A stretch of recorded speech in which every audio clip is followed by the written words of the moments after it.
many of you know of the Pleiadians and are familiar with at least some of the basic extraterrestrial information? Raise your hand. Okay.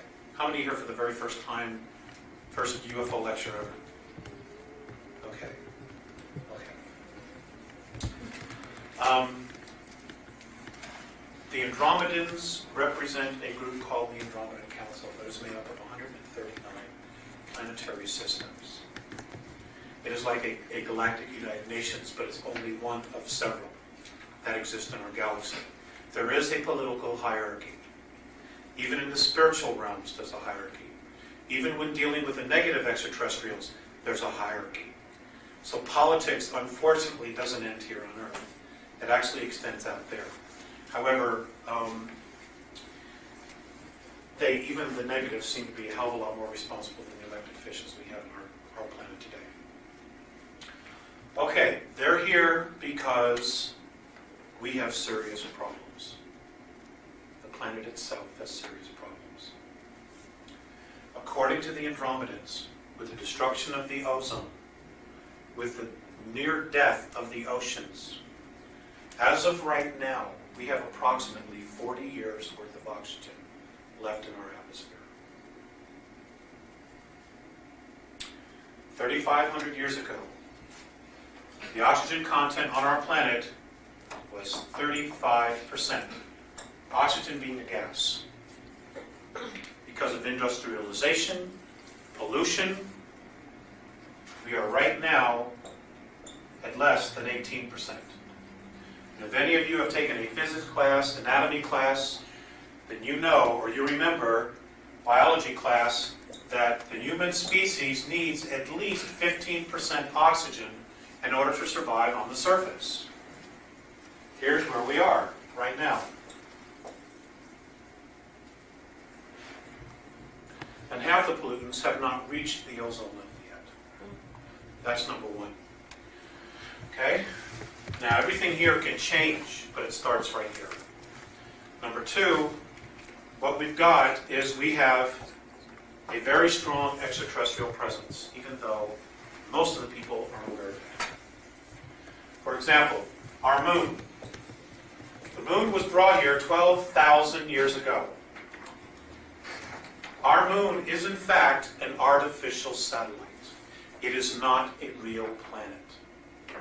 It can literally leave our orbit underneath its own power. According to the Andromedans, it was brought here from Ursa Minor, from a star system called Chauta that had 21 planets in it. It belonged to the 17th planet, and it was one of 4 moons.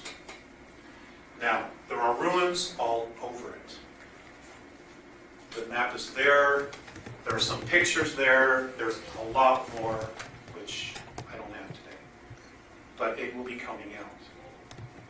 This is why the Apollo astronauts stopped going back. It's because there was somebody already there, and they were told not to go back. This information's out there. Okay, our moon is 9.1 billion years old. 9.1 billion years old. In fact, older than the Earth. Okay, it is many of the materials that have been found on the moon, minerals, don't exist on our planet. The moon did not belong to part of the Earth. It was brought here, literally. Our solar system has 8 artificial moons in it that were brought here. That can literally, underneath their own power, leave our solar system. And there are beings living on it.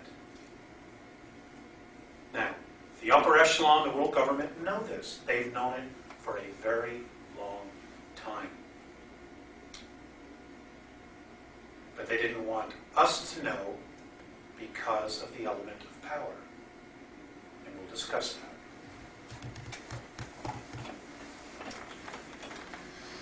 Now,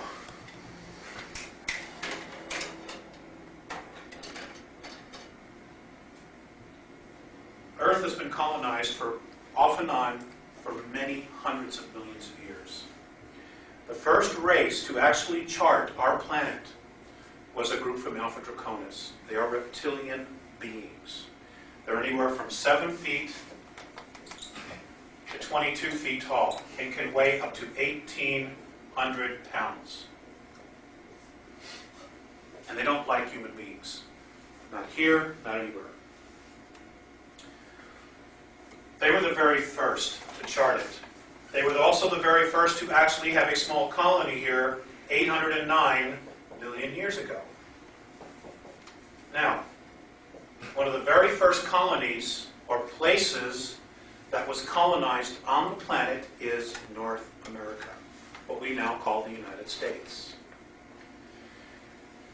There are approximately, today, 1,833 of these reptilians still existing inside the planet. They have lived here for thousands of years. They live thousands of years. Their bodies are not like ours. They live anywhere from 100 to 200 miles beneath the surface. This is where they are. And it's all over. The planet is honeycombed with tunnels and caverns.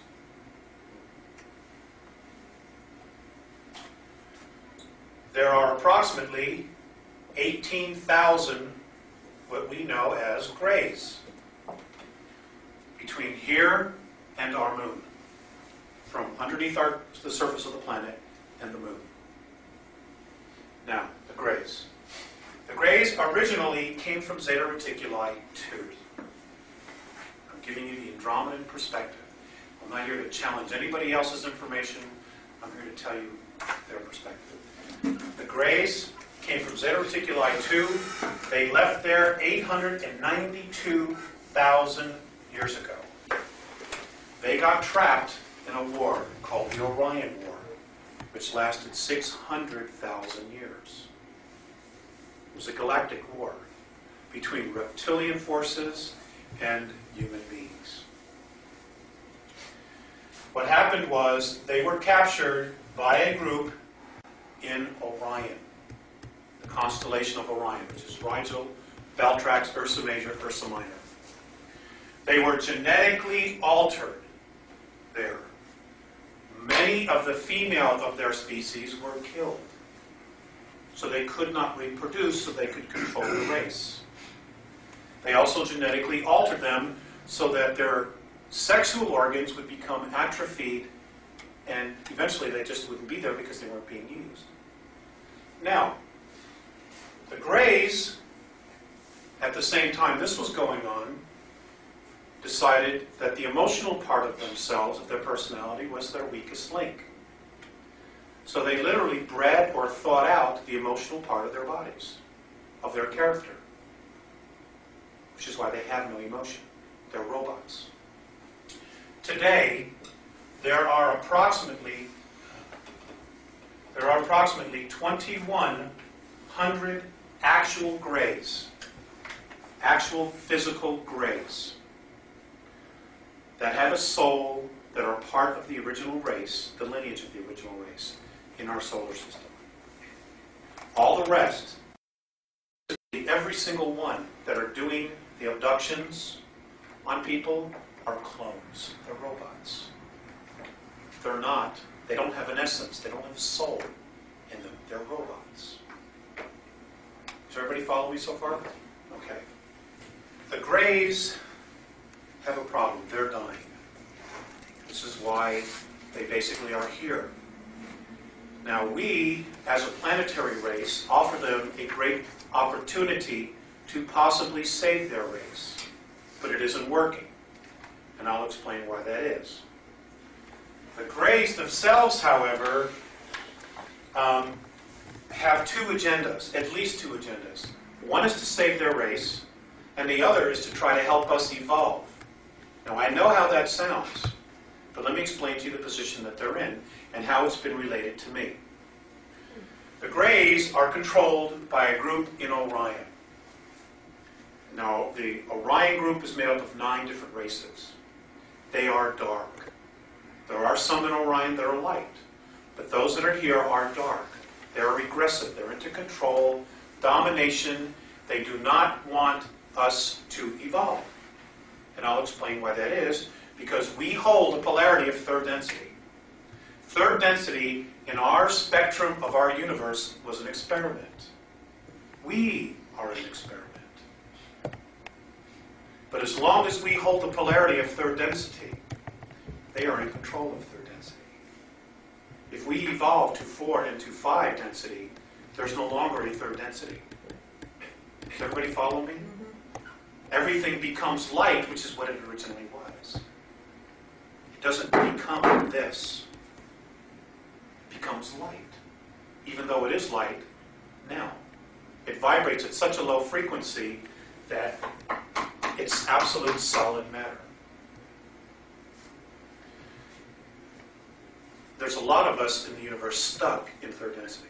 We were not supposed to be in this position, in this density, this long. Many have got addicted to third density, to the physicality of it, to the idea of, if you'll pardon my expression, a sexual orgasm in third density, forgetting what it's like to have a spiritual type of an experience, which is similar to it. Now, here's what happened. The Greys are not only doing this in our system, but this is also going on in 23 other systems in our galaxy. The same scenario, but it's not quite as bad as it is here. Now, the Greys have been totally controlled by the Orions. Since they're dying, there is literally no chance of them breaking free. In other words, they have nowhere to go. The only chance they have to break free from the Orion group is if we evolve. Because if we evolve, this being the neutral point, this being absolute positivity, this being absolute negativity. We are approximately halfway here.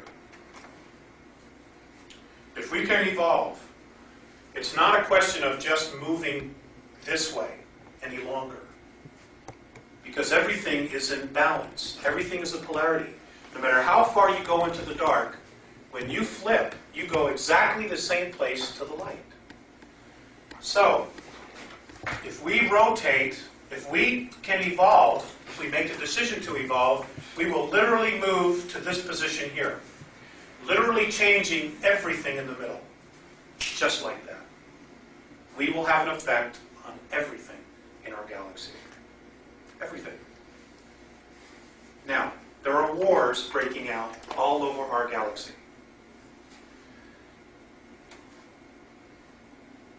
Apparently, the Andromedans, the Pleiadians, a group from Cirrus-A, Arcturians, and a group from Tau Ceti,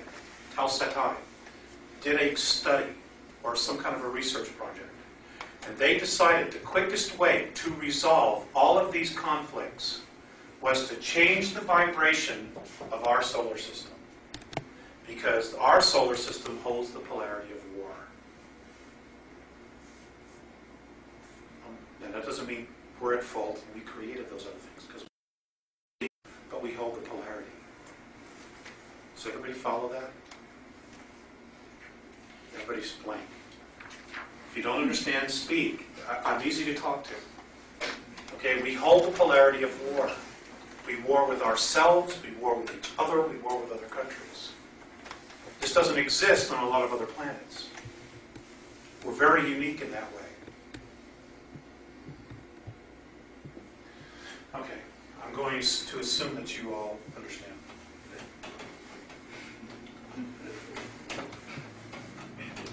Now, there are 141 Orion group members here as well. There are also 17 extraterrestrials from Sirius B. Now, how many of you are familiar with the Montauk information? Montauk Project? Time travel? Front and back? Okay. According to the Andromedans, that technology was given to our government by the Syrians. Not Sirius A, Sirius B. Just because they fly around in these really awesome spaceships doesn't mean they come from an unconditional love space. We will all be awed by the technology. Do not be awed by the beings that are flying it. Do not. They are absolutely no better than you. They're just not. Because as souls, we were all created at the same time. We're just on different levels on an evolutionary scale in the physical. But on a soul level, we're all the same. Okay, that's important, please, because in the next 5 years, you're going to have absolute proof.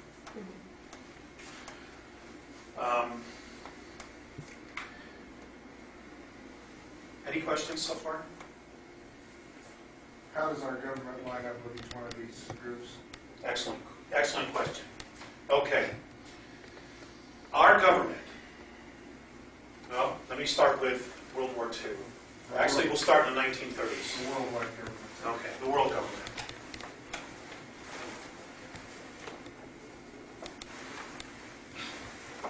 Okay, there is a world government. It controls all of our lives through the media, militarily, and of course, the big thing, money. Because they've got us all believing we have to have money to survive. Okay? And that's a belief system. You got to have money to survive. It's a belief system. But we're all there. We're all in it. We're all participating in that belief system. Okay, you've got essentially the Draconians, I'll just put Drax for short, believe that this planet and this solar system belongs to them because they were the first to chart it. They also believe that because they were the first to chart our planet, that they own the planet and everything else on it. Which right now is us. Underneath them is the Orions. They do the dirty work for the Drax. There is a hierarchy. Just like in any government, there's a hierarchy. Even the dark forces are organized in a hierarchy, in a hierarchical government. Underneath them are many different groups, but we'll deal specifically with the Greys because that's what we're dealing with. The Greys were the first to make contact with our government. Our government. However, the Greys in 1931 also made contact, before they made contact with our government, with the Germans, with the Nazis. But the Germans told them, go away. We're already in contact with extraterrestrials. And those extraterrestrials were the Giza intelligence. Does everybody know who they are? They were a renegade group of Pleiadians who believed in the Aryan philosophy, of which that's most of our lineages. The white race, being superior to all the others. Okay, that's where that was born out of. Okay, extraterrestrial. That's where it came from. Everything we virtually know about ourselves, we've been taught. We copied the gods. The mythological gods, the gods of Egypt, the gods of Sumeria, the gods of Babylon, the gods of Atlantis. We just emulated them. We're great copiers. And we saw how they treated each other and how they treated us. And we've just emulated it and passed it on, legacy after legacy. We just continue to pass it on. And now we're at a point where we're either going to destroy ourselves or we're going to evolve. We've literally put ourselves right here in the corner. Literally, as a planetary race. Okay, now, the Pleiadians, to their credit, got rid of Giza intelligence. But they were not in a position to get rid of the Greys. And the reason they were not in a position to get rid of the Greys is because a group within our government signed a treaty. So the researchers who did this, who have come up with this information, are to be congratulated for the research that they've done. Okay? Much of this information I've been able to collaborate and say, yes, they said, yes, it's true, or no, it's not, it's this information. Okay? And I help to fill in the gaps, but I don't have all the answers either. Now, Everybody follow me to this point? Okay. The Roswell crash did in fact occur. Wasn't the only one. There have been many all over North America and Canada. A lot of them you haven't heard anything about. Now, when World War II was over, many of those that were involved in the spy network, the intelligence network of Germany, including their scientists, were brought to the United States. Many went to Russia. Those that were brought here had information and had dealings with Giza intelligence. So they had a familiarity with the extraterrestrial phenomenon. Now, first, there was the OSS. Then the OSS became the CIA. Then Truman created the NSA, the National Security Agency. How many of you don't know what that is? I'm not talking about the National Security Council. I'm talking about the National Security Agency.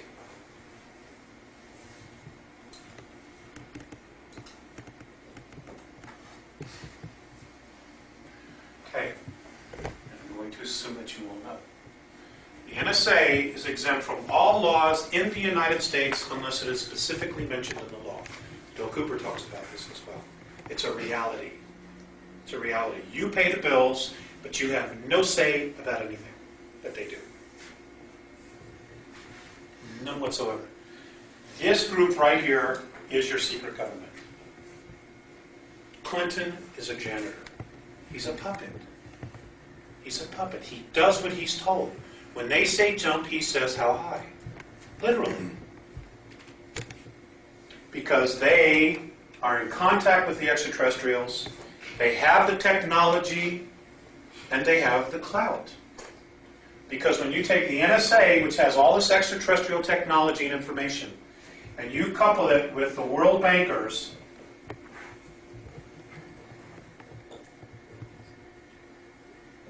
you got a tyranny. You got a tyranny. And that's basically what we're almost at. In fact, we've been living under it for some time. They just haven't been real blatant about it. All right, now, in the NSA,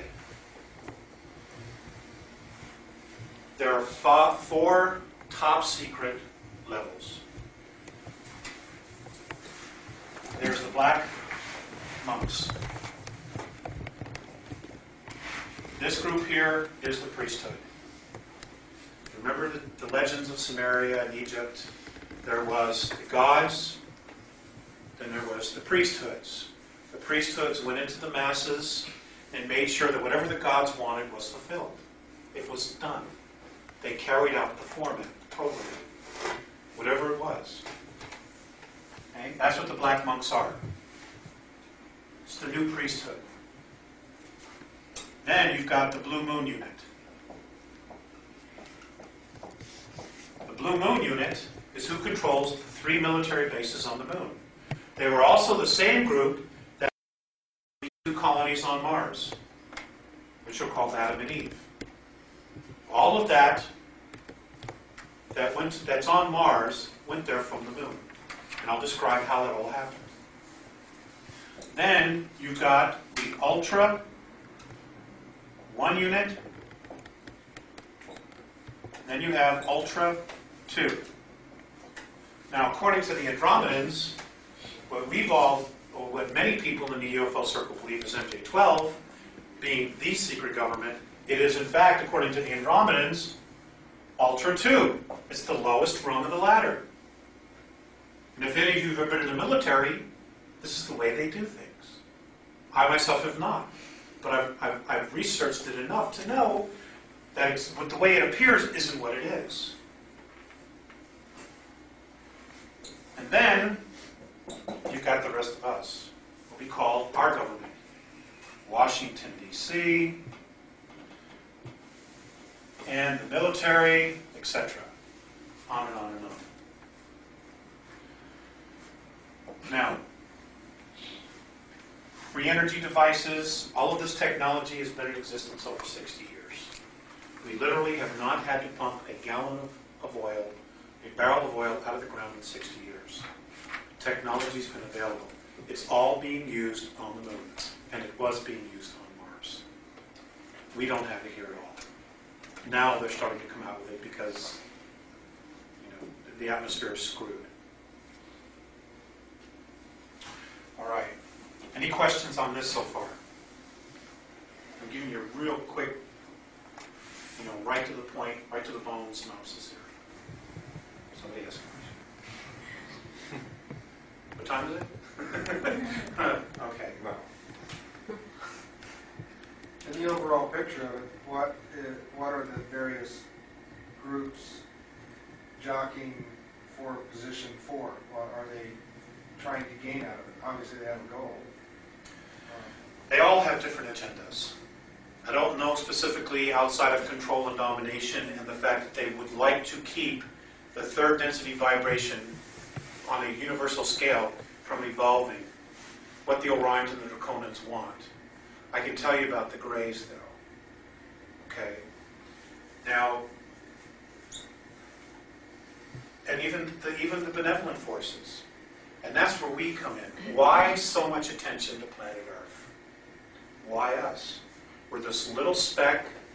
We're this little speck on the outskirts of the galaxy. We're just this little solar system. Well, galactic and intergalactic travel has existed in our universe for 4.4 billion years. Now I'm dealing with linear time, because that's the only way I know how to put it. Many of the extraterrestrial groups that were leaving from their respective star systems, when they would pass through our sector of our galaxy, they would always stop here on Earth. Why? It's beautiful. It's got an abundance of water, which is very rare in our galaxy. It has vegetation and life forms, unlike most other places. And not only that, it was far enough away that they could literally do anything they wanted, and nobody would say anything. It was like a retreat. And they would fly through here, stay 50 years, which is, if you live a lifespan of several thousand years, it's just a weekend. Even though it's 50 years to us, it's almost a lifetime. And they would just play God. Genetically alter this, genetically alter that. They would pick up other life forms as they were exploring. They would drop them off and see if they would evolve here, if they could exist. They tinkered. They did all kinds of things. Now, ETs don't value gold and silver or diamonds. They're not into that. What they're into are genetics. That's their valuables, life forms. And we're now moving in that direction ourselves, our scientists. Okay. Well, what's happened is, according to the Andromedans, us, Terrans, Earth human beings, the physical forms that we now have ourselves, is a direct result of the genetic manipulation of at least 22 different races. Extraterrestrial races with us. This is why we have approximately 22 different body types on the planet. Now, when I'm talking about body types, different physical and genetic and chemical structural makeups on the planet. There are 22. This is why we have so many different races that have different physical features. Now, because of this manipulation, what's happened is that we, as a planetary race, have become this, like Heinz 57. We have inside of us the genetic as well as racial memories of at least 22 different extraterrestrial races. Which means that we can physically bond or give birth or create with almost any specific species out there, with exception of the Greys. Well, actually, to some degree, we can with the Greys, and the insectoid races. We can't mate with them. But we can with almost any other form, including reptilian. Just a few alterations in our DNA, and it's done. We're the only ones. Now, this is also also the only planet in our galaxy where you have so many different races together. Now what's happened, and I'll give the example of Andromeda. The Andromedans are a human race, but they have been so pure, so clean in their DNA, in their genetic melding with the same race, that they are now starting to see signs of genetic breakup. In other words, the line is starting to show some genetic weakness. The Pleiadians will experience this in 1,000,000 years. They will start to see it. The Greys are already experiencing it. And there are other races as well, primarily human races, where this is happening, where the genetic material is starting to break down because of so much interbreeding within the same race, the same family. Follow me so far? There's only one race that can add this genetic boost, the new genetic material, to help them, and it's us. But they can't use our DNA, they can't use our physical structures because of our consciousness. We vibrate at such a low level. They can't use it. Plus, they just can't come down here and steal it like the Greys did, because it's a violation of free will, which is the #1 law. Do not violate free will. Number 2, do not interfere or intervene with an evolving race unless you are asked. Of course, we have been. We have been for the last 5,000 years. Majorly manipulated as a planetary race. So, this is why there's so much attention here. Now, the negatives, the negative forces, and I include the world government in this, are doing everything they can to keep us down, to keep us negative, to keep us divided, warring with each other, all of that. They're doing an excellent job. The benevolent ones, however, want us to come together as a race. They want us to move into an unconditional love or an unconditional responsibility space.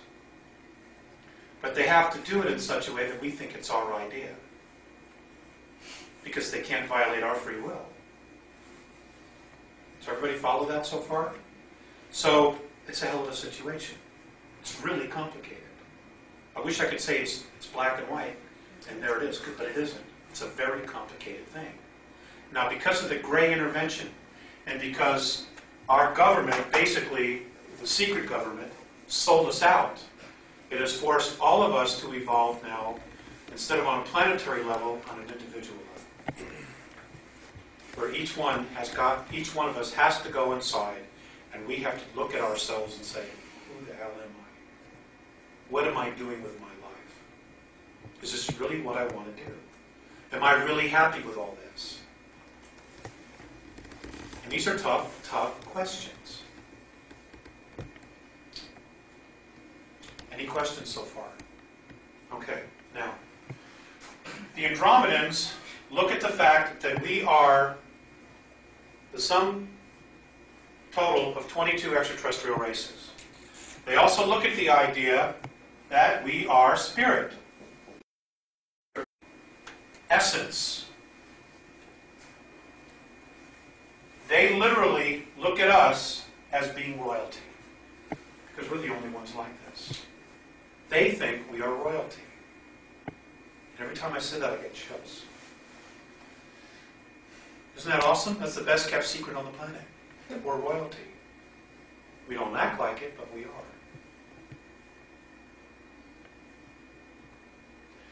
Now, how unique are we? Okay, we're royalty. We live on a planet that's dying, and yet our race continues to propagate. We continue to populate. They're like in awe. The Pleiadians can't come down here and live here. The Andromedans can't.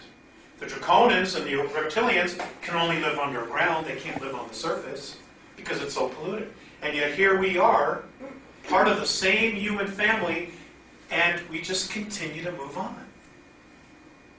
We're so strong. It's amazing. When you look at that, and you look at our extremes in emotion, positive to negative, happy to depression, love to sadness. When you look at the extremes, we're again, this is where we're unique, we're the only ones that have this extreme swing in emotions. Now, our emotions is our biggest strength. Because when you pray or you meditate and you want to create something in your life, it's one thing to picture it. But the real secret is when you put emotion behind it, you create it. You literally create. Emotion is what puts it into swing. Emotion is what attracts it to you. Now, the planet's very negative. The consciousness is very negative. If we were to change that overnight, the planet would change.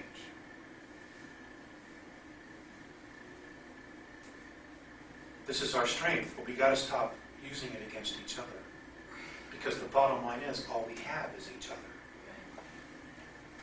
You know, your checking account, your American Express card is not going to get you to Mars.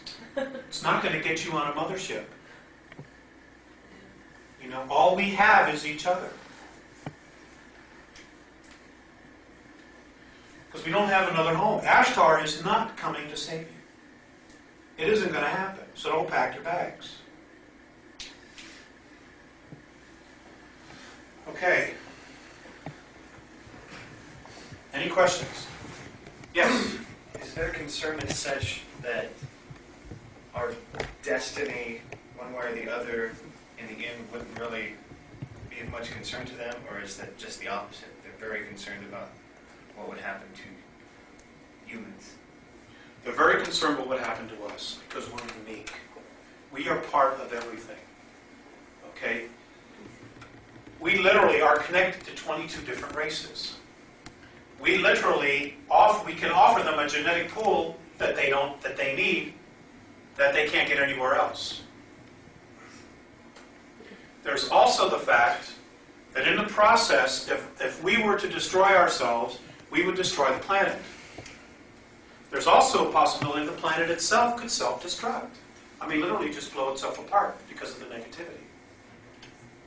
Now, let's look at that concept. Okay? This is the Earth. If the Earth explodes, what happens to the other planets in our solar system? Their rotations will change around the sun. Okay? Mars, Jupiter, Saturn, they will all start to move in because the gravitational pull is set up like a mechanism. If it's not there, they will literally change their orbit. Okay, our solar system could completely implode or implode maybe several 100 million miles. Now the slack has to be picked up someplace else. Now our solar system is gravitationally connected to the dog star, to Sirius A. Sirius A evolves around Alcyon. So the whole galaxy moves like a Swiss watch. And our galaxy is continuously moving throughout the universe. Well, if it implodes, if our solar system implodes, somewhere down the line, someplace, another solar system is going to have to move and adjust its course, its track, its rotation to fill in the slack. Does everybody follow that?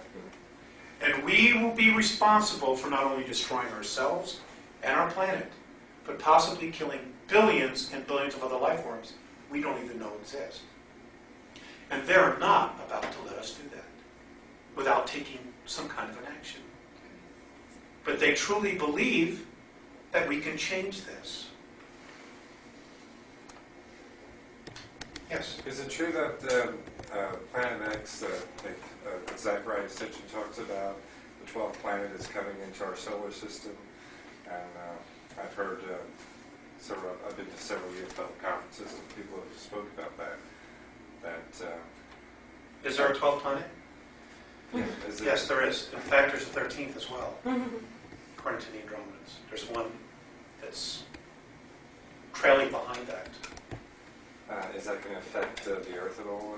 A couple hundred years from now. Oh, I see. 250 years, I think, to be exact, or a little bit longer.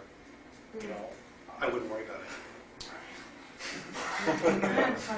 Yes. When you start out, you said to understand that within, I think you said the end of this year or the next year, there'll be dramatic changes. Can you kind of be more specific in those changes? Sure. Did everybody hear the question? Okay, about changes?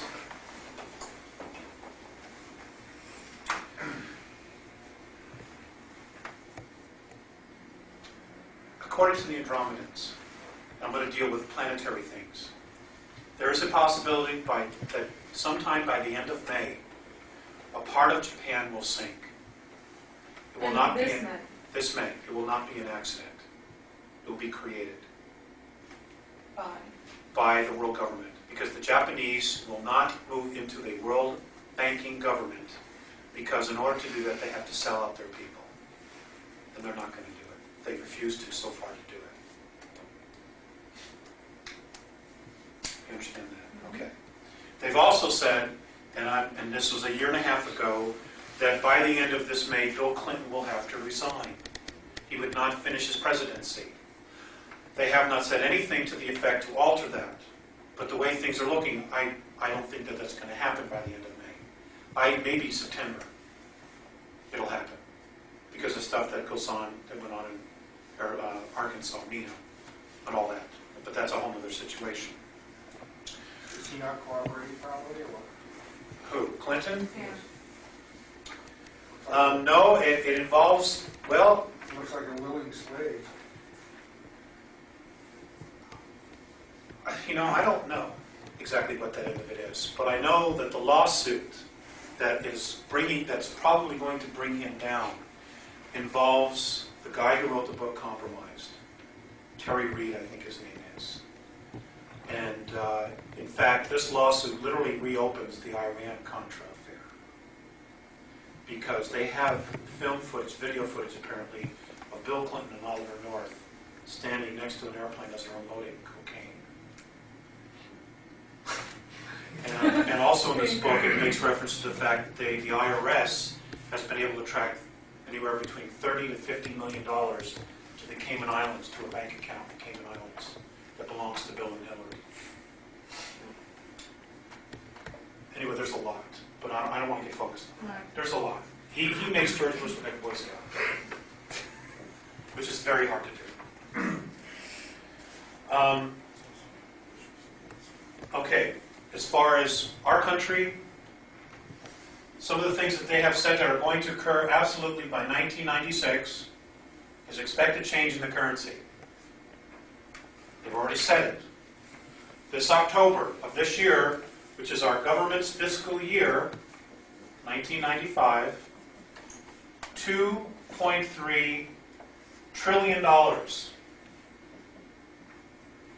our national debt is due and payable. We don't have it. It's real simple. We don't have it. The reason we don't have it is because we don't print our own currency.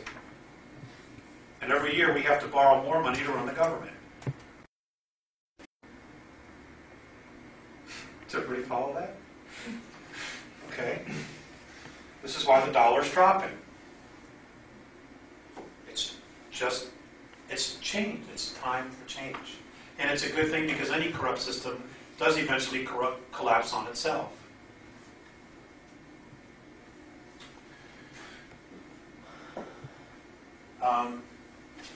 There's also a possibility that by the end of the year, and it could be triggered by this financial crisis, that the President of the United States, whether it's Gore or whoever it's going to be,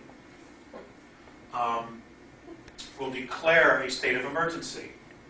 Now, how many of you are familiar with Executive Order 11490, signed by Richard Nixon in 1972?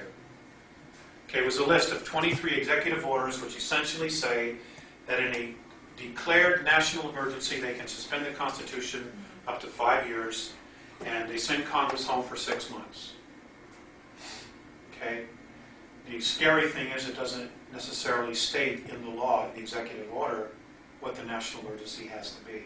All he has to do is declare it. And they've also divided, now Jimmy Carter took that executive order, and that in turn in turn, when he signed that, he gave all regulatory power under these executive orders to FEMA, the Federal Emergency Management Act. FEMA then created a program, which is now law, which was signed by George Bush, separating the United States into 10 federal regions. So the plan possibly is to suspend the Constitution and then to split the states up into federal regions so that we can all come back together, and the United States of America, as we know, will cease to exist, unless the people rebel and take it back. Yes. Yes. I think they've grossly underestimated the people. Now, in 1992, Bill Clinton signed another executive order recognizing the UN Charter as the law of the land. Technically, we no longer have the Constitution as the abiding law of the land. In 1992, it became the United Nations Charter, which is why the United Nations is sending our troops and dictating where our military troops go. It's because of this action. So there's a lot going on.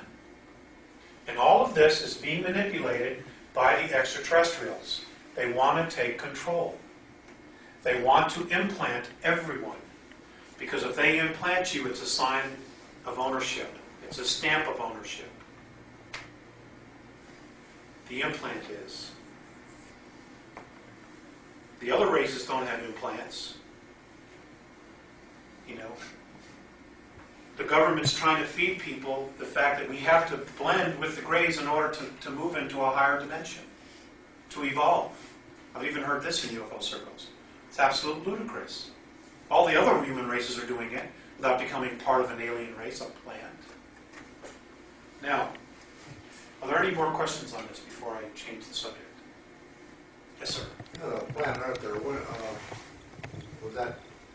was that born into existence now?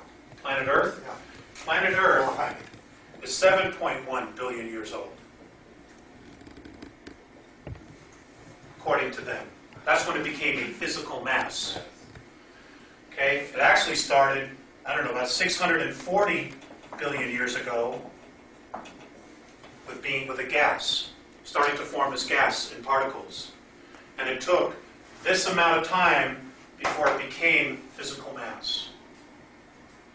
Was this designed this way, or just happened random, or? It happened randomly, but a lot of the genetic life forms, plant life, sea life, human life, primate life, a lot of that was brought here. It was also brought to Mars.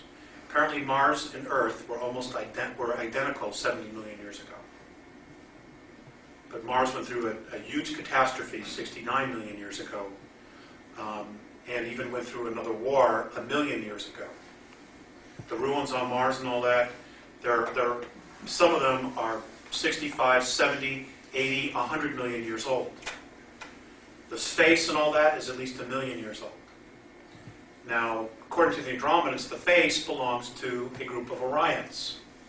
That complex was built by Orions. The pyramids were built by Orions.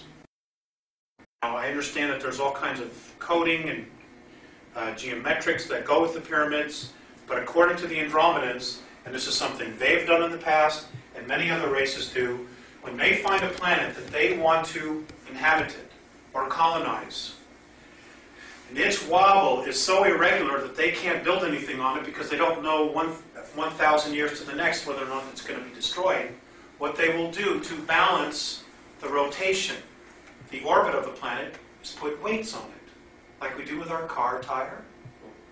These weights are the pyramids. They put them at strategic locations to balance the rotation. This is why the Great Pyramid of Giza is located exactly dead center of all the Earth mass on the planet. It's a weight. That's what it was originally designed to be, was a weight, to balance our rotation. So they would have some semblance of order here, that they wouldn't have to worry about it flipping around and orbiting and pole shifting whenever it wanted to, or wobbling so much like this, you know, that the oceans would just change.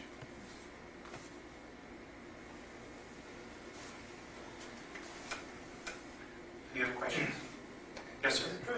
Pyramids on Earth are located in the same part of the hemisphere as the pyramids on Mars? Yes.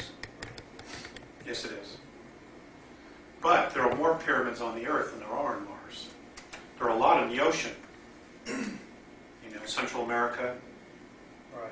We have a lot. Of course, it's, you know, almost 1.5 times the landmass as well. Plus, we have water, which in itself is an incredible amount of weight. I think we have 1.2 trillion miles, square miles of water on the planet, which is phenomenal. You know, absolutely phenomenal. It's 2/3 of the Earth, and less than 1% is drinkable.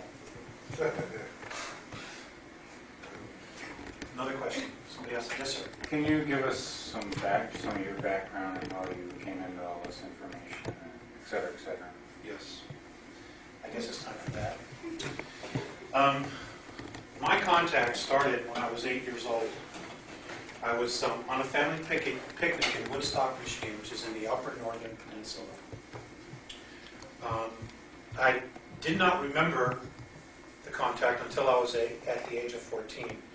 I knew, and my parents knew, that something had happened and the other folks. We went out to play hide and go seek, and the grass was very tall. It was in August. It was like the second or third week of August, just before we all went back to school.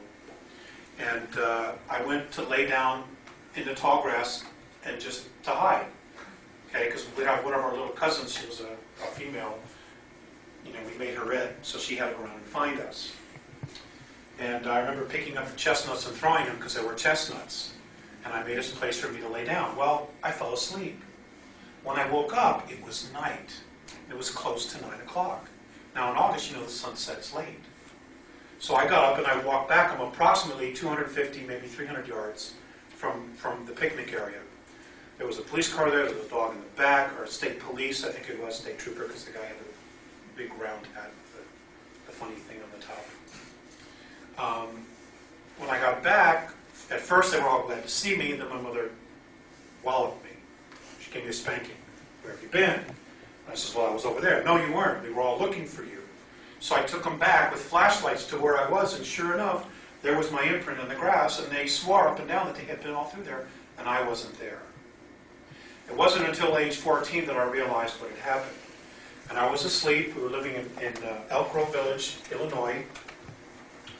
And I was asleep, and I woke up, and I'm lying on a table, flat on my back, and I'm looking up at this light. And there's a very tall, big guy standing next to me, and a short, tiny one. The tiny one had white skin, bald head, looked sort of oriental, but he wasn't, just very old. And the other guy, the big tall one, was light blue skinned, no hair, but built like a Greek god, like this. I had instantaneous recognition of those two guys, two men. The tall one is Morine. He's 2,300 years old in our time. He's from Andromeda. The short one was Vzestup. Now they don't use names like we use names, but those are names that they gave me so that I could call them to accommodate me. That's how I relate to them. They use symbols. Vzestup is 4,300 years old. Actually, he's older, but that's his approximate age. They're incredible. They're absolutely incredible. They're human beings, just like us. They evolved. They were part of the Lyran lineage of the human race. And Lyra itself was destroyed in a war. And everybody just scattered and migrated out to survive. And according to them, and this is probably a good time, I want to add this before I forget, they say, the Andromedans, based on stories that the ancient Draconians have recorded, that the human race was created by another race called the Patal. They have no idea where the Patals are. The human lineage, we have no recording of this, but the Draconians have legends of this because the Draconians then were warring against the Patal. And the Patal was constantly trying to protect this small band, and based on the description, it's the human race. But nobody knows how many millions or billions of years ago that was. So it started at age 14. I was taken on the ship. I was given a physical that recorded my brain waves, my biorhythms, so that I could be communicated or contacted no matter where I was in our galaxy, or wherever they were in the galaxy. I'm always stuck here. They put me on a brain scanner device. The room that I was in was completely round. This was when you were 8 or 14? Age 14. Okay. There was a table in the middle, that's all that was there. Now, Morane had like a little clicker, like a cable box clicker, when you want to change the channel. It was a device similar to that. He would just push a button, and literally on the walls,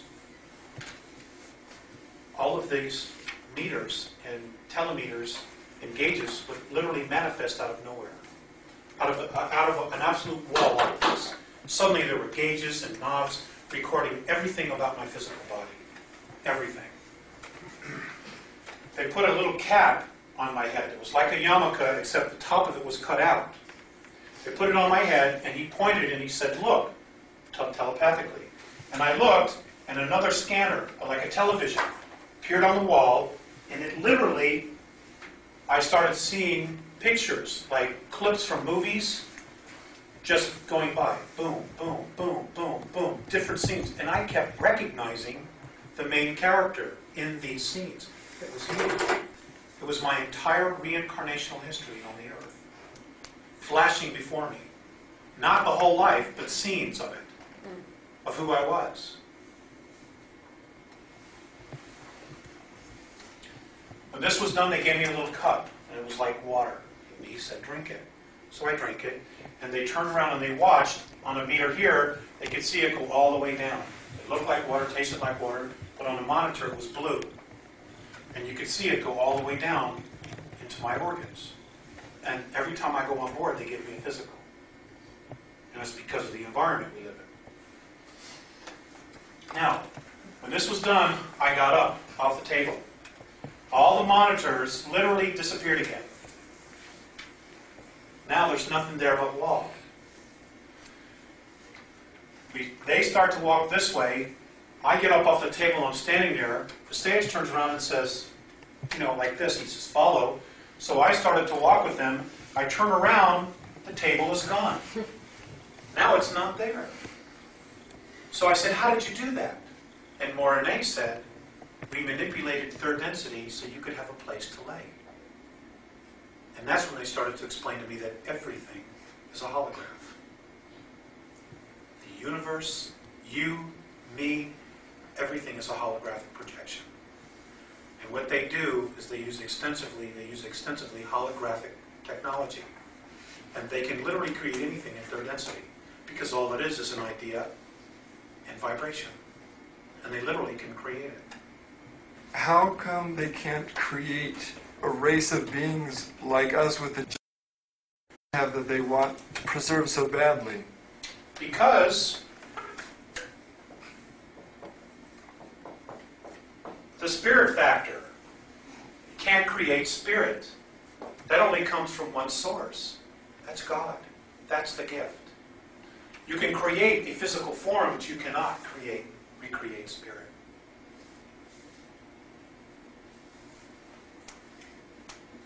And if you create a physical form, unless it's divinely ordained, you can't put a spirit into it. This is the problem the Greys have. They have created their hybrids, but they can't get a soul to incarnate in it. It's just flesh. That's all it is. And they have to artificially keep it alive, because there's no soul in it.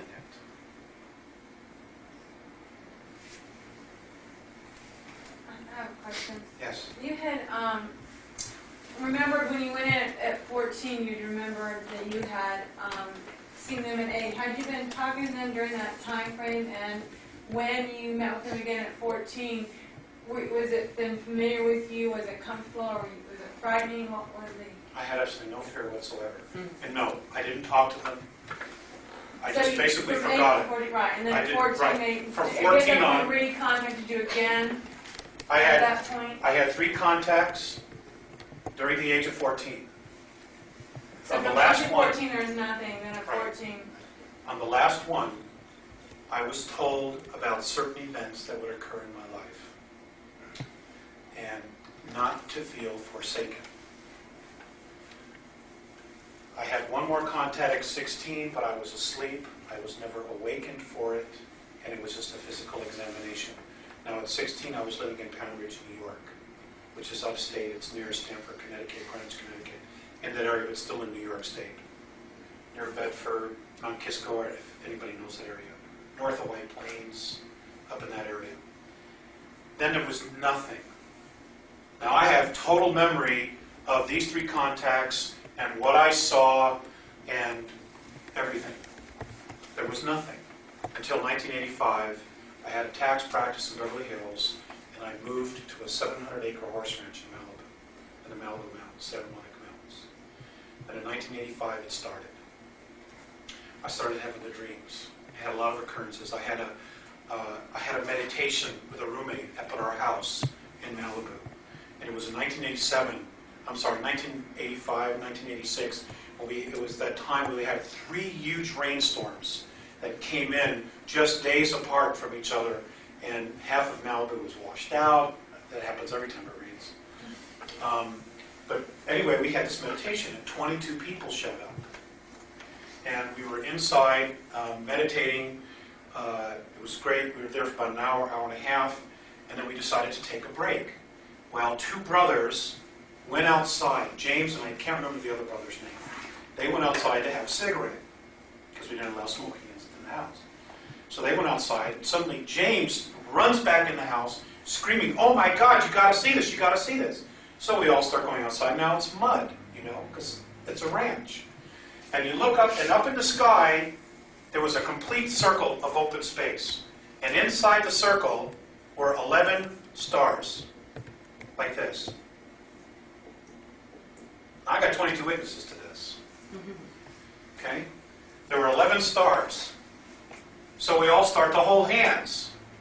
And we start to meditate now outside. Well, as we formed the circle, the stars started to change. And what they did was they moved and they formed a straight line. Just like this. Now there are people there that started to cry. Grown men. One guy was, "Oh my God, this is my first sighting. 17 years I've been into this. This is the first time I'm seeing a UFO. And there are these stars moving all over the sky in this one clear space of sky." Well, they suddenly started to spread apart like this and form the circle again. Okay? However, one in the middle stayed. One stayed in the middle. Now, directly across from me, there was a gentleman by the name of Bill Jones. He lives in Canoga Park, California. William Jones. He was an Army photographer. He was in Laos. Worked with intelligence in Vietnam. He opened his mouth, and before he could even finish saying what his thought was, the one in the middle started to move. He said, "Why don't we ask the one in the middle to do a figure 8? Well, before he could even finish his sentence, the one in the middle did a lazy figure 8. Now, almost everybody was crying. And just as quick as this was open, it just went, and it ended, just like that. And I got to tell you, folks, those 22 people scattered, boom, like this. You turn on the light in a restaurant and you got roaches on the floor, you turn on that light and they scatter. People left like, they were gone, just like that. It was intense. It was really, really intense. And that's when the contact started. A few nights later, I woke up. I had this incredible desire to go hiking. And if you know that area at all, Santa Monica Mountains, you can hike anywhere. There's not a lot of homes. And I grabbed the dog. It's 2 o'clock in the morning. It was a full moon. And I went to this area off a Mulholland Highway.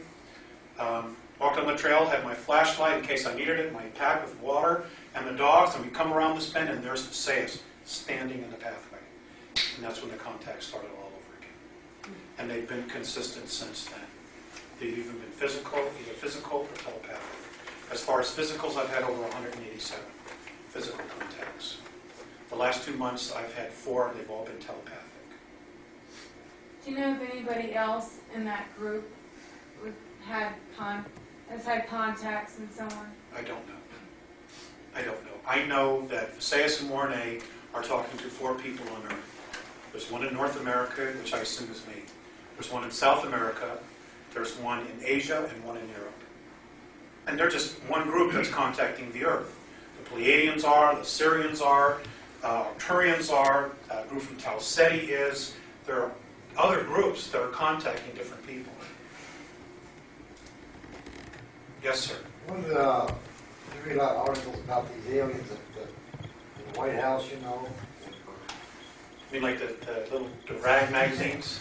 Yeah, the time, you see all these people being pulled out of, other contacts, other people are claiming that they've been going to space. I honestly don't believe that the White House, the President of the United States, has ever met an alien, a live alien.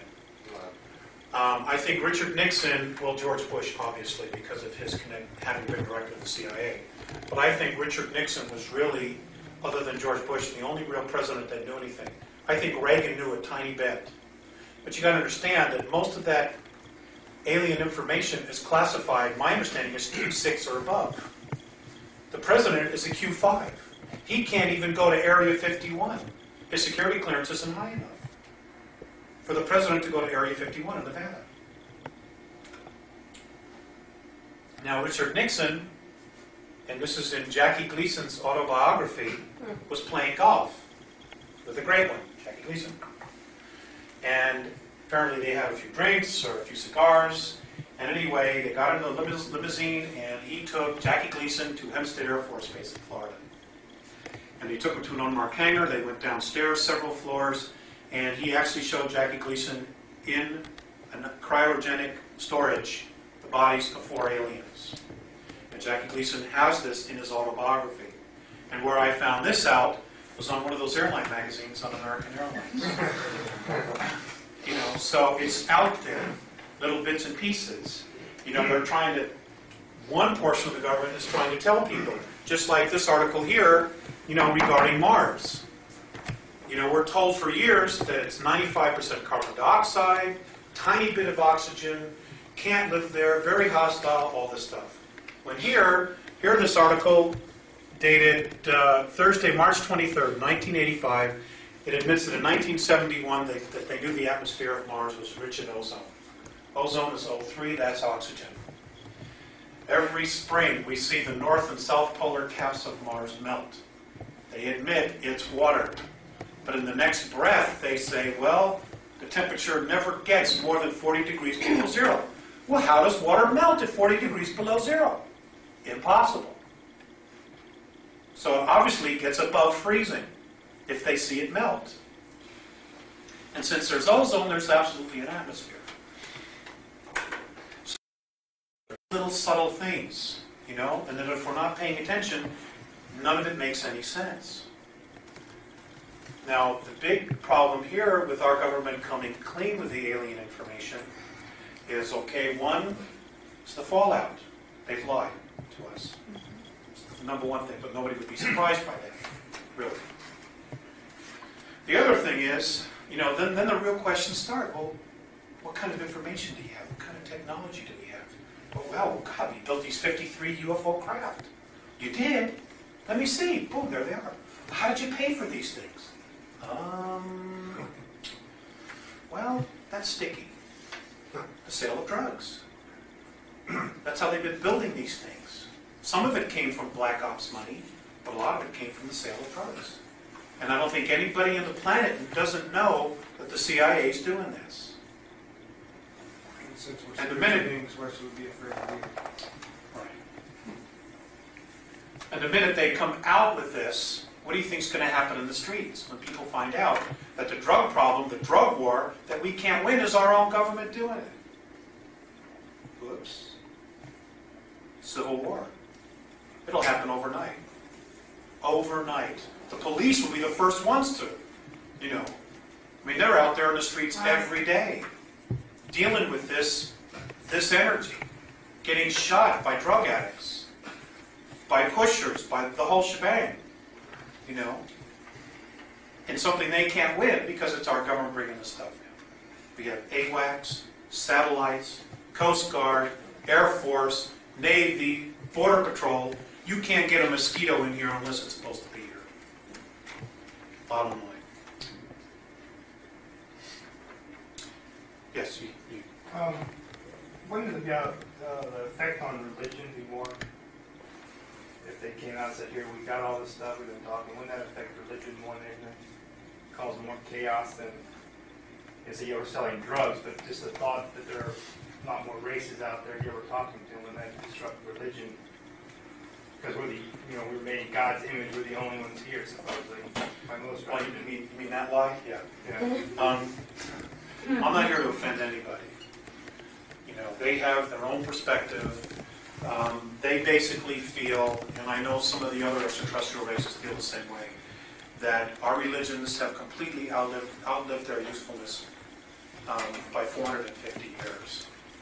And that they literally are holding us back from evolving as a planetary race. They, in fact, are governments. That's how they view religions. They're governments.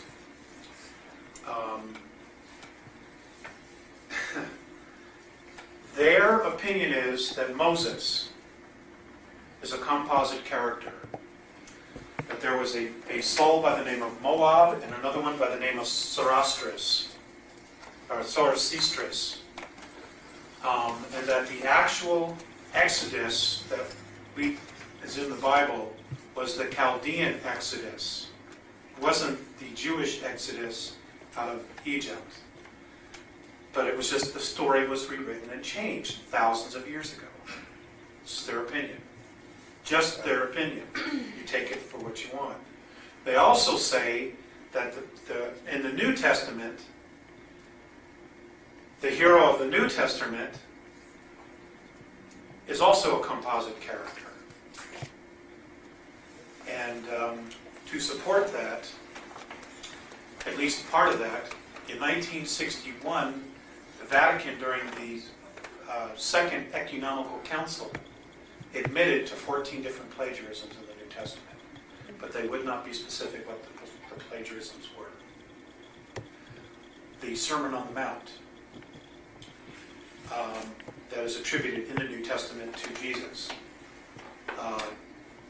In a Turkish museum in Istanbul, they have, in the handwriting of a Greek senator, the exact same speech, word for word, written by a Greek senator, and it's dated 64 AD, and apparently was given by one by the name of Apollonius of Tyana, who was a Cappadocian sage, to the Greek Senate. And apparently the Catholic Church has been trying for about 55 years to get their hands on that. And then there's the Dead Sea Scrolls. They let those out. Now you can't get them again because it tells a very different story. So there's a lot going on. The bottom line is, though, that we should all try to be Christ-like. And there absolutely positively is a God. Even the negative ones say that. But they call it a mind. But that tells you where they're at.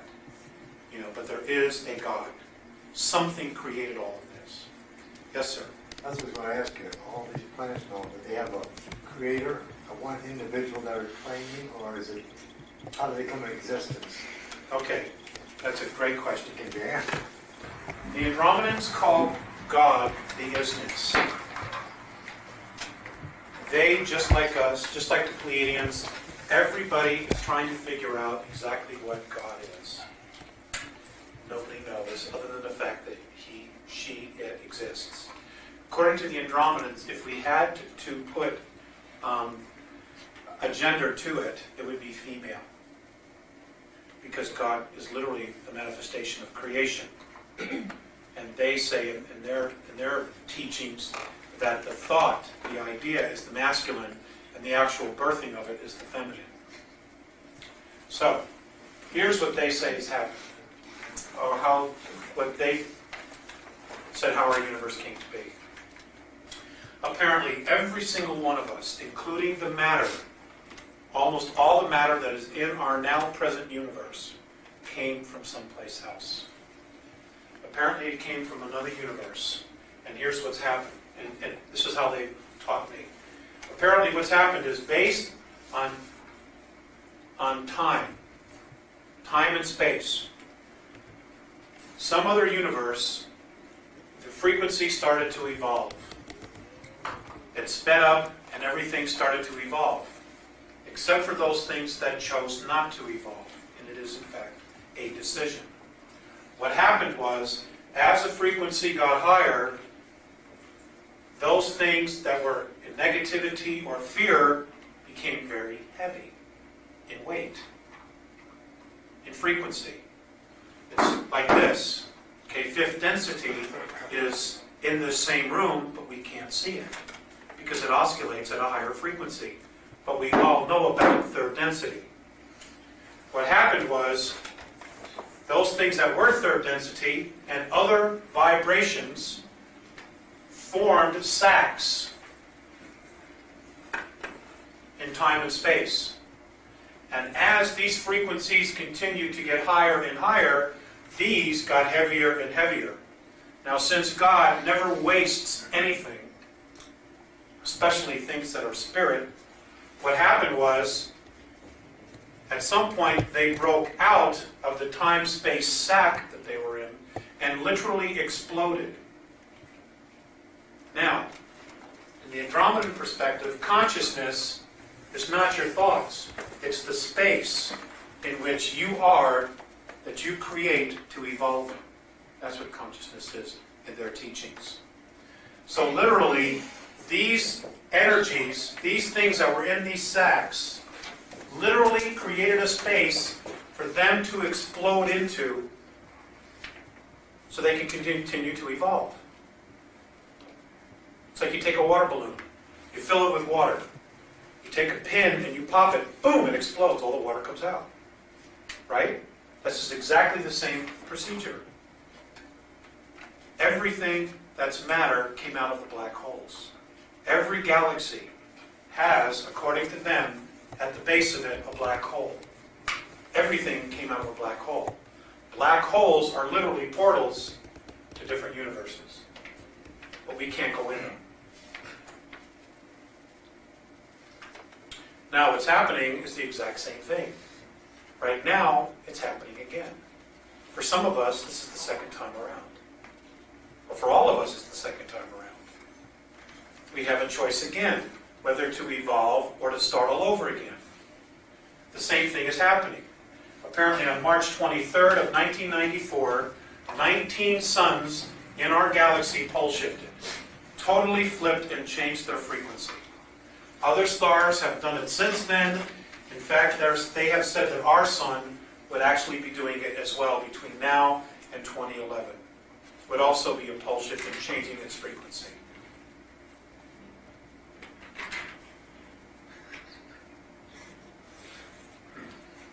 Changing its frequency to what? Changing its frequency. Becoming lighter, more bright. Oh, okay. Now, apparently what happened on March 23rd is simultaneously, as this pole shift occurred, emanating from all the black holes in our universe, a color and sound frequency started emanating. It's the first time anything has ever been recorded coming out of a black hole. Now, the Hubble telescope took a picture of something coming out of the black hole, one black hole in Vega, the system of Vega, doing twice the speed of light, which they thought was impossible, that anything could go twice the speed of light. Well, here's something literally coming out of the black hole. They said it was gas. That's what they contributed to. Anyway, what happened is, it is apparently a 12th density, a new one.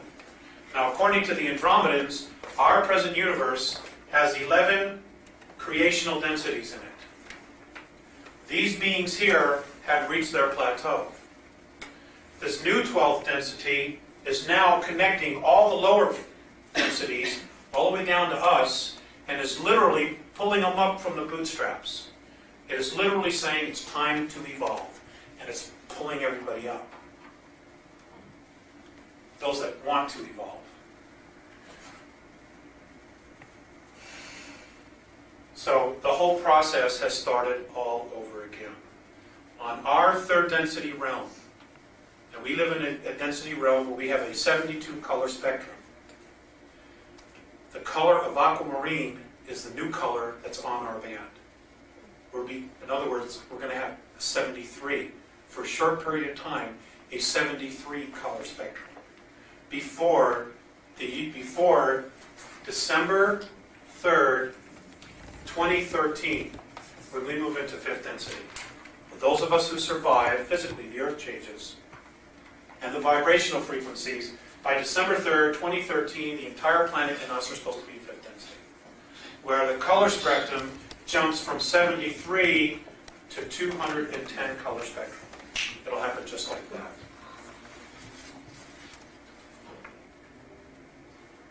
The black holes, I thought that was more of a vacuum like that would crush.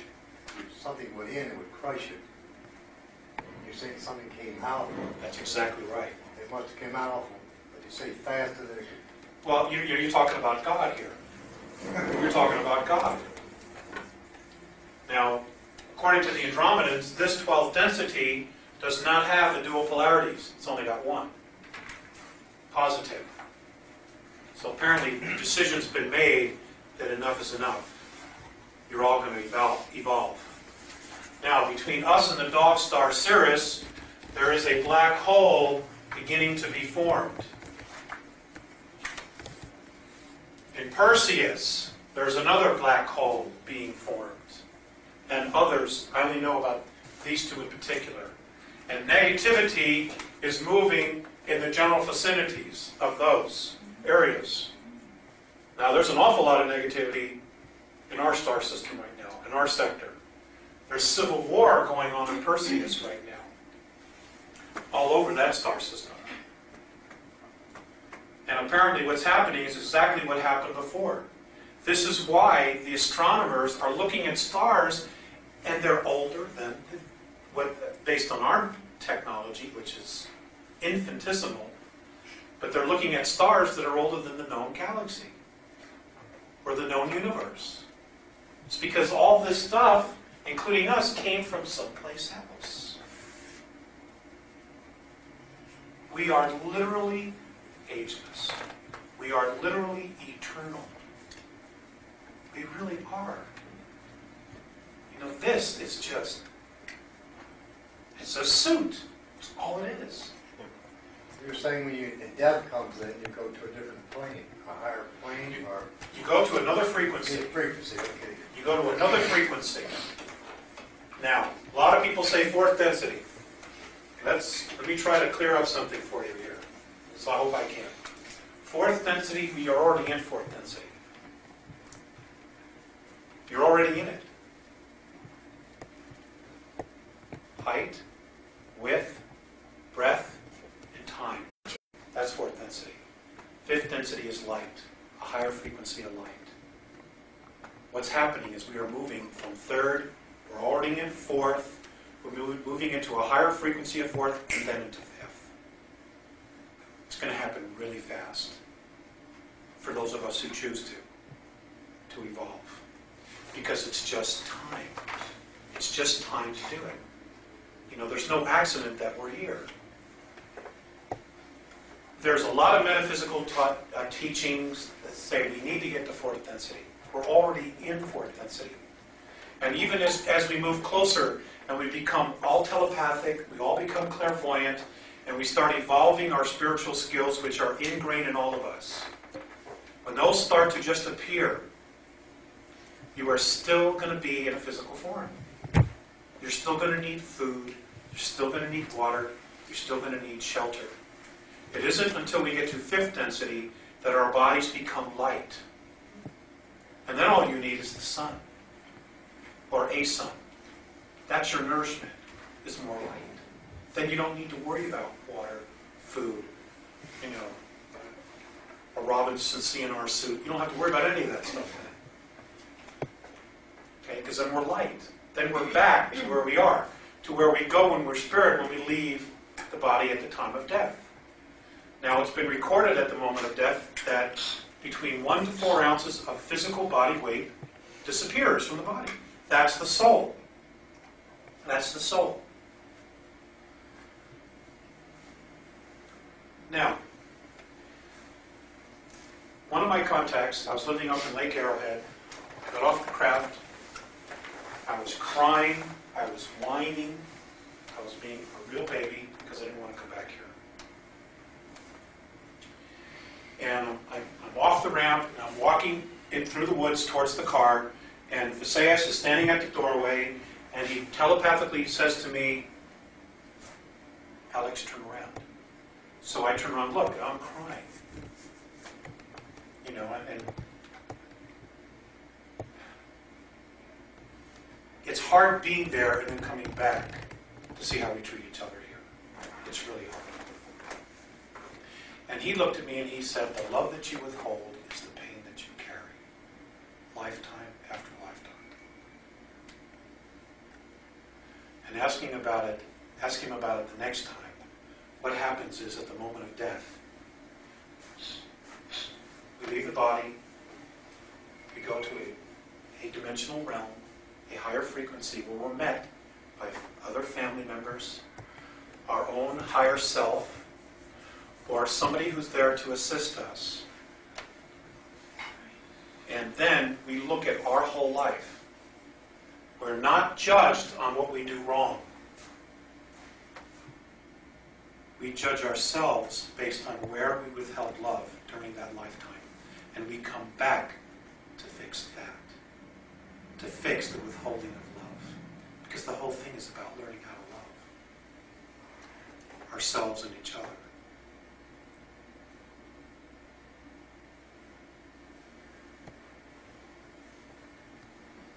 So, as far as this being judged, purgatory and hell, it's crap, folks. It's total BS. That's not reality.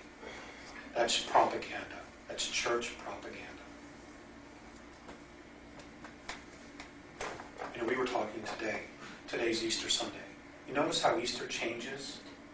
The date changes. Sometimes it happens, on different dates. Well, didn't Jesus get crucified on one particular day? Why is it that they keep changing the date? I asked a priest about that once. He says, well, because it ties in with the spring equinox. I said, so what you're saying is that the holiday is celebrated for the benefit of man and not for God. And he didn't answer it. He got really spooked and he says, well, you need to discuss that with the bishop. And I knew I had him on the ropes, but he didn't bite. So,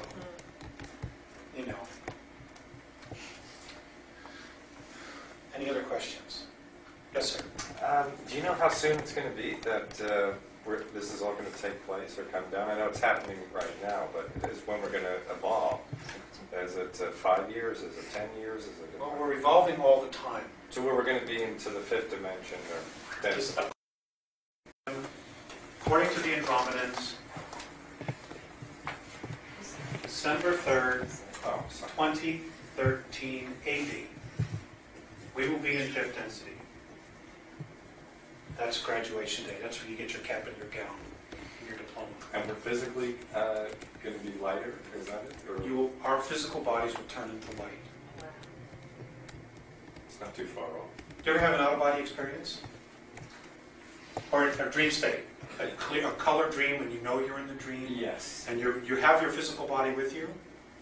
That's what it's going to be like. You'll be able to go anywhere you want just by thought. Teleport. Yeah. You will know everything about everybody else. You'll be able to walk up, shake this gentleman's hand, and the minute our hands touch, he will know everything about me. I will know everything about him. And he will know whether I'm a real person or not, or whether I'm full of baloney. How do we assure ourselves that we can... I'm sorry. I'm sorry. I was going to say, how do we assure ourselves that we can evolve? Is there certain guidelines we have to have? Or, It's a decision. Yeah. Do you love yourself? Do you love everything about yourself? I'm trying to. Keep trying. Yeah. That's the reason we're all still there. That's why we're all still here. Until we can honestly say with complete integrity, I truly love myself, then we're done. Then it's done. And that's a hell of a lesson. That's a hell of a lesson. Because we have so many lifetimes of conditioning. So many lifetimes of conditioning. And it's just time to let it go. And move into a space of who do you want to be? And then create it. I mean, there's nothing we can't make. There's nothing we can't create in our lives. Nothing. We could manifest terrible things happening to our lives. We could just as easily manifest wonderful things. But we think it's easier to create the negative things because the world tells us it's easier. Through the conditioning, the programming, the crime, all of that. I've heard that the reptilians feed off our fear. Is that true? The Greys do and the Orions do. The reptilians tend to live off the flesh. That's not an area I like to go into much. But according to the Andromedans, the last 25 years, the reptilians that are on the planet are responsible for over 30,000 children disappearing.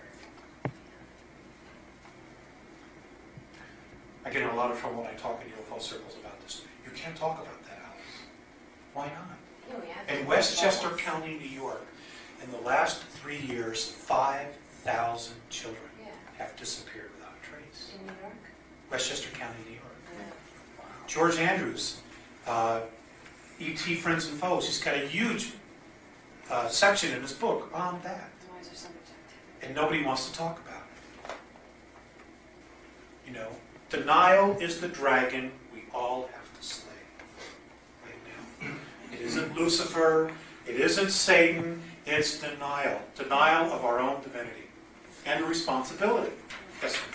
Is it the missing people or children who disappeared, is it just Draconians or are there other races taking children just for other purposes to take them back? Greys have done extensively taken children as well. A lot of them are on their motherships. A lot of the children were taken to Phobos, which is also an artificial satellite. And they've been experimented on. The planet as a whole, over 100,000 people a year vanish without a trace. On the planet. They figure 25,000 in the United States on an average. Just disappear without a trace.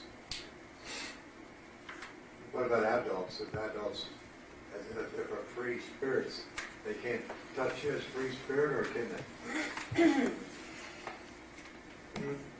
As a free spirit. In other words, I understand you're saying that some of these people can't bother you, They can't own your soul. They can't, the soul's eternal, but your soul's in this physical form. Right.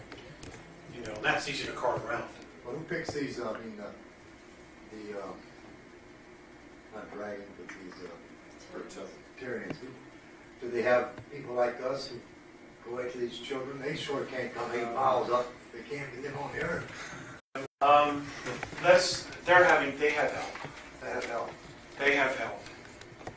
They have help. Yes. Somebody on the surface is gathering the children and taking them to them. That's all I'm going to say, because I'll get in big trouble, especially now on video. Okay? But just think out the process. Take it apart, take the whole thing apart, and figure out how could they get there. And you'll come up with the answer. It's real plain. It's real plain. And who stands to benefit by giving them? Children. And they like children. Let's change to a little subject. That's the one I don't like to deal with. Yes. Yes, go ahead, Dan. I wanted to go a little bit into the polarities, the negative, positive. I was curious, why is the negative required to have the positive and vice versa? I noticed when you had the 12th frequency or level, that it was simply the positive. Now, is there still a corresponding negative to that? Okay, that's a good point. Okay, we have 11 creational densities. There is always a duality. Now, up until you reach the 6th density, the positive and negative polarities commingle with each other. They interweave like this. When you get to 7th, the 2 share a space, but they do not commingle. Now, since I've not been to 7th density, all I can give you is what's been explained to me. The 2 can coexist simultaneously in the same space, but at the same time, they're not commingled. In other words, if I'm a negative soul and you're a positive soul, you will see what I'm doing, but whatever I do will have absolutely no effect on you. None whatsoever, even though it's in the same space. Where here on Earth, you know, I can do something to affect your reality. Okay? Which leads me into another thing. Folks, we're told in metaphysics, we're taught in metaphysics, that you are responsible for everything in your life. That you absolutely, positively create your own reality. Part of that is true. But there is such a thing as a violation of free will. There is. If there was no such thing, there'd be no karma. If there was no violation of free will, there would be karma. Is that something that's... It's a blind. Is it something that's imposed, though, or is it something that's... No, we're taught. It's a metaphysical blind. And the whole purpose is to get you to take responsibility for what somebody else does to you, which lets them off the hook. Now this belief system was, of course, started by the ETs themselves, because they've been messing with us all this time. All this time. They're the ones responsible for creating religions. Literally. Literally. And it was to divide and separate us. At one time, we all spoke the same language on the planet. And the last time we all spoke the same language, the language was the Tamil language of India. That was the one language we all spoke. But we got too powerful. Remember the movie Stargate? You guys seen the movie Stargate? Yes. The people came together and rebelled against the gods. There's so much truth in that movie, you have no idea. So much. Well, this is what happened. So they split us up. And all the languages that we have on the planet now are derivative of extraterrestrial languages. They taught us languages they already knew, as opposed to just creating up words. So all of our languages are extraterrestrial, virtually all of them. The original root languages are ET. They're alien languages. It's fascinating, the stuff that we have right underneath our nose. It really is. Okay, so the polarities. This new 12th density apparently just has one. And it's because it's at the highest point that it is electrically changing and altering all the frequencies. It's also, my understanding is, connecting them. Now, it used to be that as you went from one density to another, you would have to change your physical form. At the higher dimensions, you could not take a human physical form like we have now, or this type of shape. You'd have to have something completely different. Well, apparently, this is changing all this. This new 12th dimension, you can literally, at least preliminary reports are this, that you can literally go from here and evolve all the way through the ranks, maintaining your physical human form if you so choose to. In other words, we have absolutely more freedom now than we've had before. And the whole goal is one of freedom. The higher you become evolved, the more freer you become. It's not supposed to be this way, where you can't scratch your neck or scratch the back of your head without somebody saying something about it. It's ridiculous. It's absolutely ridiculous. Everything is against the law here. I used to work for Internal Revenue Service. I worked for them for 11 months. I was a tax collector. I'm sorry.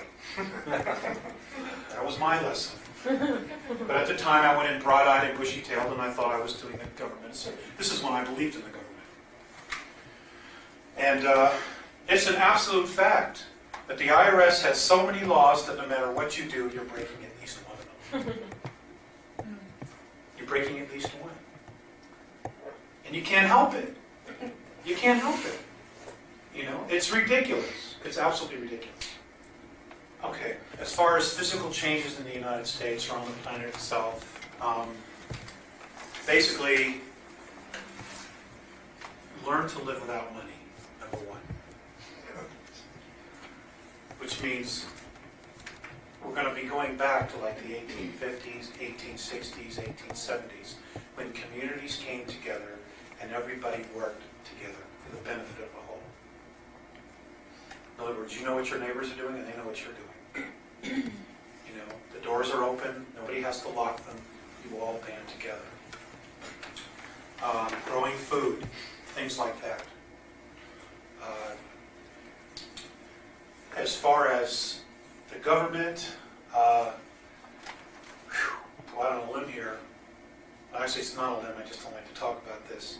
Expect some kind of civil war in the United States to last for at least 8 months. It's going to happen. Now, Sue, what is your Between now and opinion? between now and 1998. Expect the UN troops in major cities to go door to door trying to collect weapons. Expect it. And expect the militias to be the first to become more and more prevalent, and expect the Vietnam veterans to be the very first to stand up and say, that's it, and take the stand first. Then it'll be the militias, then it'll be the local police forces. And then maybe some National Guard troops. Most of our active military troops are being sent out of the United States. But when you say They're stand being up and replaced by UN troops. when you say stand up and say that's it, you mean that's it, no more, or that's it? Yeah, they take a stand. Right. They take a stand and say, you're not controlling us, this is way out of line. Yeah. The Andromedans support a one world government, but they do not support the one world government based on greed, corruption, and professional politicians, which is what we have now. You know, their opinion is that if we were truly to form a one world government for the benefit of all people, it would be based on our Constitution and Bill of Rights. And in fact, they're trying to shred those. The UN Charter is, well, it's a corporation. And we become resources, a natural resource of that corporation. And that's all you are, is a natural resource. There's absolutely no recognition of the divinity that you are. None whatsoever. You're a number. What is the best state, what state to be in when all this happens? Actually, the best place to be would be out of the United States. True. But we're going to stick it out. Why do you say out of the United States? Because the United States is the most corrupt nation in the world. And this is not easy for me to say this. Right. Well, I love the United States. I have a 13-star flag hanging up in my wall at home. If you're in the United States, you have a civil war. You're going to be affected by martial law. Martial law in the United States is not going to be in Mexico, Brazil, Argentina, or Peru, or Chile. It's going to be in the United States. Do you follow me? sure, absolutely. Okay. So that's But we're going to be here. We're not going to bail. We'll just have it. Sure. You know, we've had it. We've been rebels. Television has inoculated us to be warriors. You know, and on an intellectual, on a mental level, there are a lot of sheep on an intellectual level in the United States. But if they were to come in and build a fence and try to imprison people inside a city, physically, blatantly, very few people would actually go for that here in the States.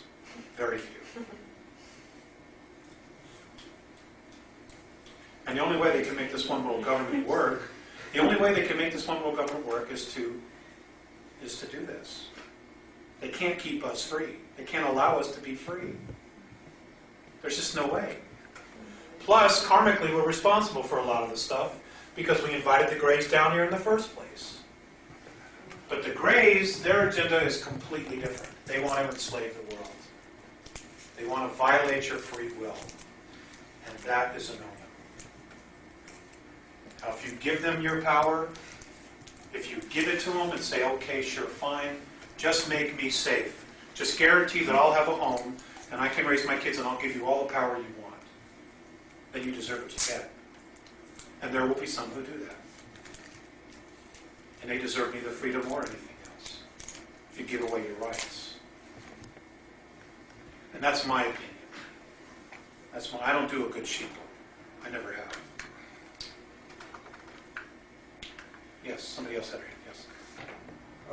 About a year ago, the various Border Patrol units went under a training program where they were testing and practicing with their surveillance technology from one side to the other. They spent, in a 10-day period, they spent 2 days learning how to keep aliens from coming into the United States.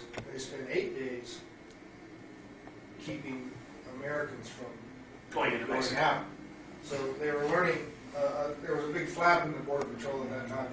A lot of people wanted to resign. They felt that there was something sinister going on for them to even be confronted with that type of scenario. Okay, let's talk about that. I'm going to loosen up my tie. It's really hot in here. Okay, let's talk about that. Now, let's look at the idea that the United States of America is the #1 debtor country in the world. Now, the real portion of the United States, the legal portion of the United States, is only Washington, D.C., 68 square miles. Are you aware of that? That's the only true portion of the United States, 68 square miles. Now, since 1933, we started hearing the word democracy instead of republic. In school books, in magazines, this is done on purpose. There are huge differences between a democracy and a republic. In a republic, the chief rule of law is God, people, state, and then federal. Okay, this is a republic. To the republic for which it stands. Oops, that's supposed to be a P. Now, in a democracy, it's absolutely the opposite. It's federal, state, it's people, God bless you, and then God.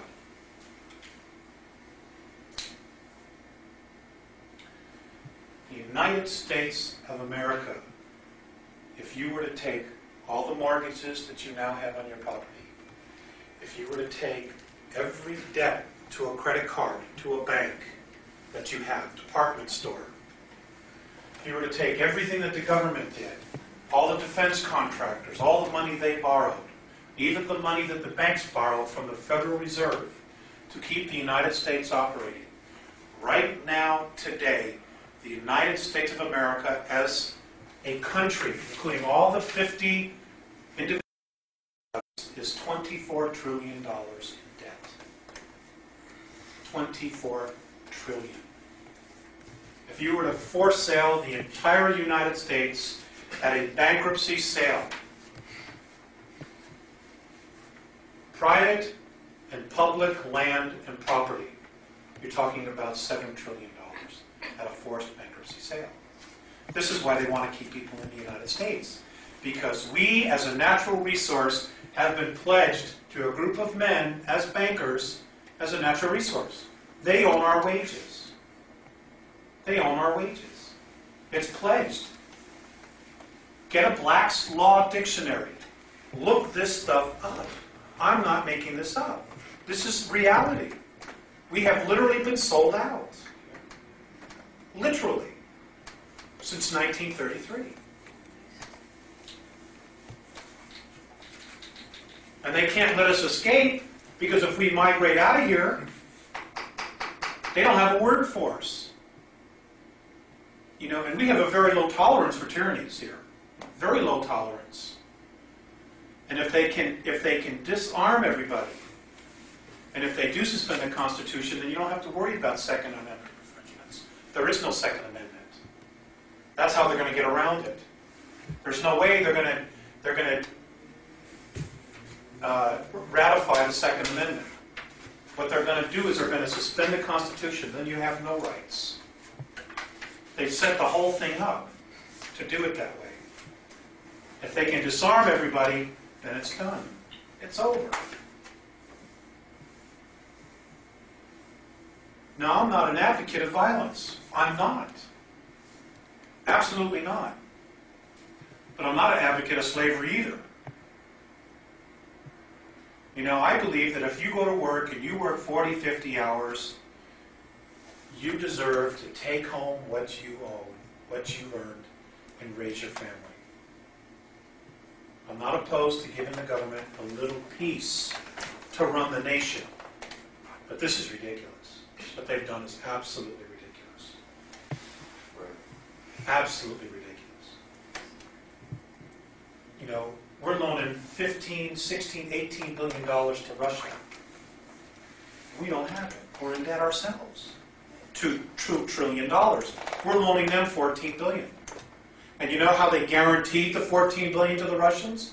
They pledged our wages. So if the Russians don't pay, and they're notorious for not paying, we end up paying it. Did they ask you if they could do it? Did you get a chance to vote on it? No, some imbecile in Washington cut a deal that you, your kids, and your grandchildren got to pay for. It isn't right. It just isn't right. Thomas Jefferson, it's almost taboo not to even to quote Thomas Jefferson now on a university campus because of some of the things that he said. One of the things that he said was a little revolution's a good thing every once in a while. He did say that. The tree of freedom needs to be Water. fertilized with a little blood once in a while. Once in a blue moon, or water. But actually it doesn't need to be. You know, there doesn't need to be bloodshed. You know, we don't need to struggle with this. Basically what needs to happen is that all the states just have to make a decision, and the people of the states have got to get on their state representatives. They need to send people to Washington and just basically walk in and say, you guys are fired. Boom. And just let everybody go home. You're fired. Declare an emergency and re-elect an entirely new Congress and government. Get rid of the Federal Reserve, get rid of the Internal Revenue Service, get rid of the Department of Defense, all of those private corporations that call themselves the government of Washington, D.C., just get rid of them. Fire it, close the doors, board them up, take your National Guard, walk in there, and start all over. Just start all over. Our military is not going to shoot our people. That's why they're being sent out of the United States. Because they already know that they're not going to start shooting our own people. But the UN troops, they don't know us. They could give a damn. Whew. I have a little energy on this, I guess you can tell.